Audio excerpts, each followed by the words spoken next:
nos clients, qui n'étaient pas nos clients à l'époque, étaient dans les tribunes de Roland-Garros plus que dans celles du Parc des Princes. Donc c'est Et quoi? C'est donc, les CSP+? voilà, des gens capables d'acheter justement des véhicules très technologiques, pas forcément de grande taille, de petite taille, mais très techno et puis plutôt électriques, etc. Donc, on s'est dit, mais quelles sont les opportunités disponibles? Parce que le sponsoring a ceci de génial, c'est que c'est un raccourci émotionnel formidable. Vous avez plein de manières de faire du marketing, mais le sponsoring peut être formidable, surtout si vous avez le temps de raconter une histoire, de vous exprimer, etc. Et donc, l'opportunité Roland Garros est arrivée. Et c'est vrai que depuis 3 ans, donc on travaille le partenariat en profondeur. On ne sait pas juste mettre un logo sur un filet, même si ça marche bien.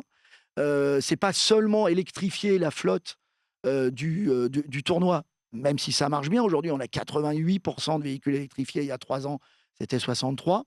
C'est surtout aussi d'essayer de raconter des histoires. Et c'est vrai que le truc emblématique de Roland Garros, c'est la série limitée. Et quand on a négocié avec les organisateurs, on leur a dit: «Est-ce qu'on peut faire ensemble une série limitée?» Et ils nous ont dit: «Ah bah, bienvenue».